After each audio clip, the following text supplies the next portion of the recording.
ఓం నమ శివాయ శ్రీమాత్రే నమః. మిత్రులకి శ్రేయోభిలాషులకి అలాగే నన్ను ఇంతగా ఆదరిస్తున్న యూట్యూబ్ ప్రేక్షకులందరికీ కూడా పేరు పేరు ధన్యవాదాలు. మిత్రులారా, మీ అందరికీ కూడా ఆ పరాదేవత ఎల్లవెల్లలా మీతో ఉండి మీ మనోవాంఛ నెరవేర్చాలని మనస్ఫూర్తిగా కోరుకుంటున్నాను. ఈరోజు మనం నీటితో అద్భుతమైన ఉపాయం తెలుసుకుందాం. 100% ఫలితం అనేది వస్తుంది. పరిపూర్ణమైన నమ్మకంతో విశ్వాసంతో చేస్తే ఈ ఉపాయం మన జీవితాన్ని మార్చేస్తుంది.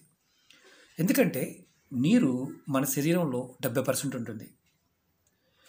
నీటిని మనం నిత్య జీవితంలో ఒక భాగం, అలాగే మనం ప్రతి పనికి కూడా నీటిని వాడుతూ ఉంటాం. మన పుట్టుక కూడా నీటితోనే స్టార్ట్ అవుతుంది. ఈరోజు మనం జ్యోతిషశాస్త్ర ప్రకారం అలాగే వాస్తుశాస్త్ర ప్రకారం కొన్ని అద్భుతమైన ఉపాయాలు తెలుసుకుందాం. మీ ఇల్లు ఎప్పుడూ కూడా ధనధాన్యాలతో సమృద్ధిగా ఉండడానికి ఈ చిన్న చిన్న ఉపాయాలు, వీటిని పరిపూర్ణమైన నమ్మకంతో విశ్వాసంతో చేయండి. అంతేకాని ఏదో సరదాగా మాత్రం ప్రయత్నించేమాకండి. అద్భుతమైన ఫలితాలని ఇచ్చే శక్తి జలానికి ఉంది. ఎందుకంటే మనం పురాణాల్లోనూ అలాగే తంత్రాల్లోనూ నీటికున్న అంటే మనం ఇచ్చిన విలువ చాలా అద్భుతం. ఎందుకంటే శపించాలన్నా నీటితోనే శపించేవారు ఋషులు. నీటికి ఉన్న శక్తి అమోఘమైనది, అద్భుతమైనది. మనకి ఐశ్వర్యాన్ని, ధనాన్ని, అలాగే మన మనసులో ఉన్న కోరికల్ని నెరవేర్చగలిగే గొప్ప శక్తి ఉంది. జ్యోతిశాస్త్ర ప్రకారం మన ఇంట్లో అలాగే వాస్తుశాస్త్ర ప్రకారం కూడా పర్టికులర్గా కొన్ని స్థానాల్లో నీటిని నిల్వ ఉంచటం వల్ల, నీటితో కొన్ని క్రియలు చేయటం వల్ల అద్భుతమైన ఫలితాలు వస్తాయి. అవేంటో పాయింట్ టు పాయింట్ తెలియజేస్తాను. మీకు ఈ వీడియో నచ్చినట్లయితే లైక్ చేయండి, నా ఛానల్ సబ్స్క్రైబ్ చేసుకోండి, పక్కనే ఉన్న గంట సింబల్ని యాక్టివేట్ చేసుకోండి, 10 మంది మిత్రులకి షేర్ చేయండి. మనం ఏదైనా సరే ఇంట్లో ఒక గదిలో ఏ గది అయినా పర్వాలేదు, ఆ గదిలో ఒక పాత్ర నిండా నీరు తీసుకోండి. దాన్ని ఆ గదిలో ఈశాన్యం ఉత్తర వైపు భాగంలో పెట్టండి. అంటే తూర్పు ఉత్తర కార్నర్ ఏదైతే ఉంటుందో దాన్ని ఈశాన్యం అంటాం. ఆ ఈశాన్యంలో ఉత్తరం వైపు భాగానికి గోడకి పెట్టండి. ఇలా మీరు ప్రతిరోజు కూడా ఒక బౌల్లో, ఒక పాత్రలో, ఏదో చిన్న అంటే మామూలు స్టీల్ గిన్నె అయినా పర్వాలేదు, గాజుదైనా పర్వాలేదు, ఏదైనా పర్వాలేదు, ఇలా రోజు మీరు ప్లాస్టిక్ కాకుండా గాజు కానీ, స్టీల్ కానీ, ఇత్తడిది కానీ, మట్టిదైనా పర్వాలేదు, ప్లాస్టిక్ మాత్రం పెట్టమాకండి. తీసుకొని మీరు ఈశాన్యానికి ఉత్తరం వైపు పక్కన పెట్టండి. అంటే ఉత్తరపు గోడకి పక్కన పెట్టండి. పొద్దున్నే లేచిన తర్వాత ఆ నీటిని ఉదయాన్నే మొక్కల్లో పోసేయండి. ఇలా ప్రతిరోజు చేస్తూ ఉండండి. మీరు ఏదైతే పాత్ర పెట్టారో అదే పాత్రను మళ్ళీ మళ్ళీ మీరు వాడుకుంటూ ఉండవచ్చు. అది గ్లాస్ అయినా పర్వాలేదు, స్టీల్దైనా పర్వాలేదు, అంటే లోటా అయినా పర్వాలేదు, గిన్నె అయినా పర్వాలేదు, ఏదైనా పర్వాలేదు. మీకు అందుబాటులో ఏదీ లేకపోతే మట్టి పాత్ర అయినా పర్వాలేదు, కానీ ప్లాస్టిక్ మాత్రం వాడవద్దు. ఇది గుర్తుంచుకోండి. ఇలా ప్రతిరోజు చేయటం వల్ల మీకు ధనం, అలాగే ఇంట్లో ధాన్యానికి అంటే తిండికి లోటు అనేది రాకుండా ఉంటుంది. అంత అద్భుతమైన శక్తి మీ ఇంట్లో వస్తుంది. అలాగే రెండో పాయింట్ చెప్తాను. మీ ఇంట్లో మెయిన్ దర్వాజా, అంటే మీ ఇంట్లో ఏదైతే మీరు ఎక్కువ నడుస్తూ ఉంటారో, మెయిన్ తలుపు అంటుంటాం కదా, ఆ తలుపు దగ్గర మీరు ప్రతిరోజు కూడా ఒక చిన్న పని చేయండి. లోపల వైపు, అంటే మీ దర్వాజాకి లోపల వైపు కుడి వైపున కానీ ఎడమ వైపున కానీ గాజు బౌల్ కానీ, స్టీల్ గ్లాస్ కానీ, ఇలాంటి గాజు గ్లాస్ అయినా పర్వాలేదు, దాంట్లో నీరు తీసుకొని చక్కగా దాంట్లో పక్కన పెట్టి గులాబీ రేకులు ఏదైనా ఉంటే 4 రేకులు వేయండి. లేదంటే ఇలాంటి గులాబీ మన వాటర్ దొరుకుతుంది, ఇది ఒక 10 చుక్కలు వేయండి. నీళ్ళల్లో వేసి నేను చూపిస్తాను. ఉదాహరణకి కొంచెం పోసే, నేను ఇలా పోసి మీ ఇంట్లో దర్వాజాకి ఎడమ పక్కన కానీ కుడి పక్కన కానీ ఎక్కడైనా పెట్టి ఉంచండి. ఇలా మీరు ప్రతిరోజు వేయండి. అంటే గులాబీ రేకులు ఉంటే వేయండి, లేకపోతే గులాబీ వాటర్ దొరుకుతుంది, దాన్ని వేయండి. ఇలా వేసి ప్రతిరోజు కూడా మార్చుతూ ఉండండి. అంటే ఈరోజు పెట్టారు, రేపు ఉదయం 24 గంటలు అయింది, తీసి మళ్ళీ ఈ నీళ్ళు తీసుకువెళ్ళి మొక్కల్లో పోసేయండి. మళ్ళీ దాంట్లో నీరు పోసి పెడుతూ ఉండండి. అది లోటా అయినా పర్వాలేదు. ఇలా చేయటం వల్ల ఏమవుతుందంటే, మీరు ఇంకొకటి మన అనుమానం రావచ్చు, దీనికి ముందు మళ్ళీ బ్రష్ చేయాలా లేకపోతే ఉదయం పోసేటప్పుడు స్నానం చేయాలా అని ఏమీ చేయాల్సిన అవసరం లేదు. ఎటువంటి నియమం లేదు, అది గుర్తుంచుకోండి. బ్రష్ కూడా చేయవలసిన అవసరం లేదు, ఎటువంటి నియమం లేదు. ఈరోజు పెట్టాము, రేపు ఉదయం ఈరోజు ఉదయం పెట్టాము, రేపు ఉదయం మీరు రాత్రి నిద్రపోయి లేచిన తర్వాత ఈ నీటిని తీసుకువెళ్ళి చెట్టు దగ్గర ఈ చెట్టు మొదలను పోసేయండి. ఈ విధంగా ప్రతిరోజు చేయటం వల్ల లక్ష్మీమాత మీ ఇంటి నుంచి బయటికి వెళ్ళదు, మీ ఇంట్లోనే ఉంటుంది. అంటే ఏదైతే అమ్మవారు బయటికి వెళ్ళిపోయే అవకాశం ఉంటుందో అమ్మవారు మీ ఇంట్లో నిలబడుతుంది. ధనం అనేది మీ ఇంట్లో నిలబడడానికి అవకాశం ఉంటుంది. ఇది రెండో ఉపాయం. మూడో ఉపాయం చెప్తాను. మీరు మీ ఇంట్లో ఇప్పుడు అంతకుముందు రోజుల్లో, పాత రోజుల్లో ఇంటి బయట కల్లాపు జల్లేవారు. ఇప్పుడు కొన్ని గ్రామీణ ప్రాంతాలు జల్లుతూ ఉంటారు. అప్పుడు ఆవు పేడతో జల్లేవారు. శ్రేష్టమైన ఆవు పేడ, మనకు చివరికి యజ్ఞయాగాదులు చేయాలన్నా ఆవు పేడ కంపల్సరీ. ఇప్పుడు మామూలు నీళ్ళతో జల్లుతున్నారు, ముగ్గు వేస్తున్నారు, అది కూడా ఈవినింగ్ టైంలో. అలా కాకుండా సూర్యోదయానికి ముందు లెగిచి ఇంటి ముందు నీళ్లు జల్లి ముగ్గు వేయటం వల్ల మీ ఇంట్లో లక్ష్మీమాత ఎప్పుడు స్థిరంగా ఉంటుంది. ఆవు పేడ దొరికితే ఆవు పేడ చేయవచ్చు. గ్రామీణ ప్రాంతాల్లో గీత పేడతో కూడా జల్లుతూ ఉంటారు.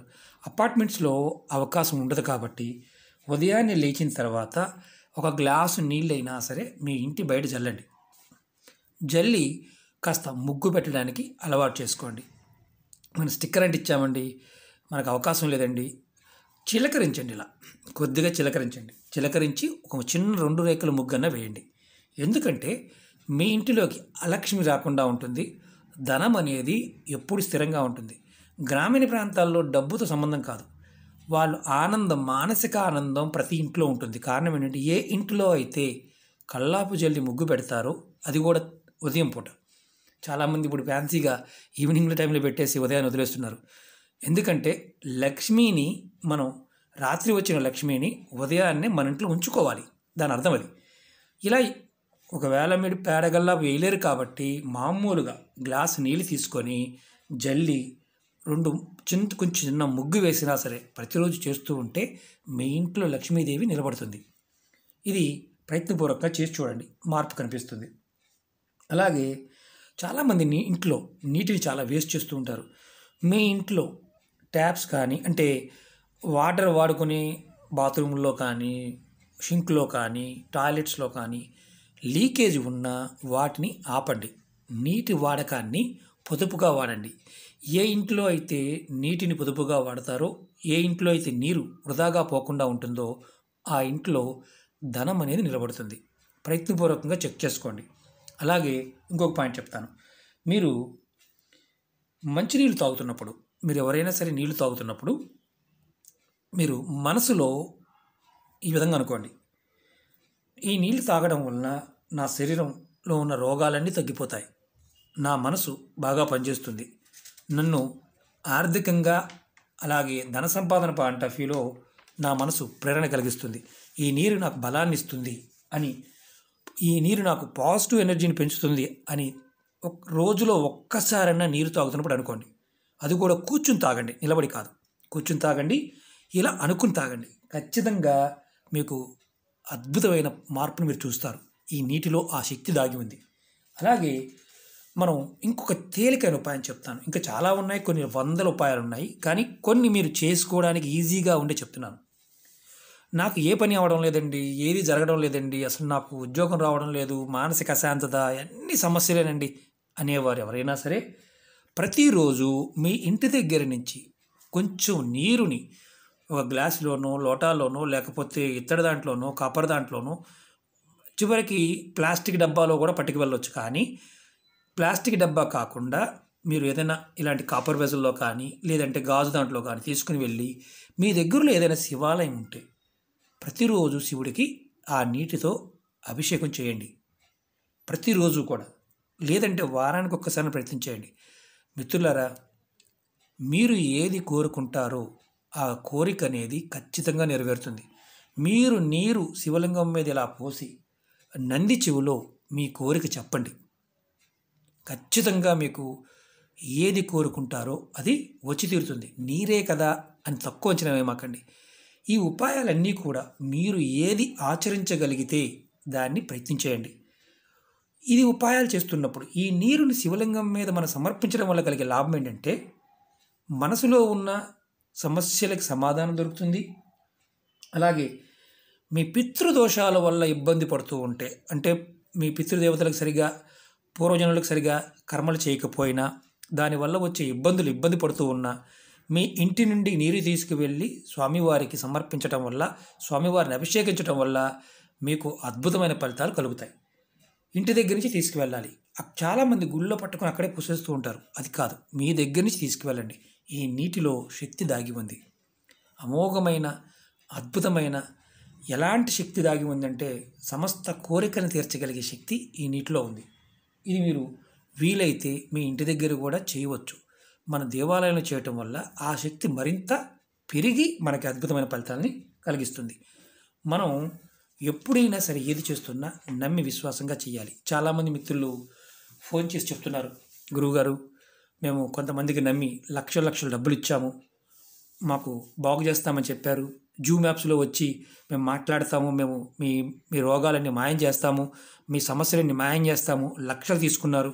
వాళ్ళ శిష్యగణాలు కూడా చాలామంది మా గురువుగారు అది చేస్తారు, మా గురువుగారు ఇది చేస్తారని ఫోన్ చేసి మాట్లాడారు. వాళ్ళతో మాట్లాడిన తర్వాత డబ్బులు తీసుకున్నారు.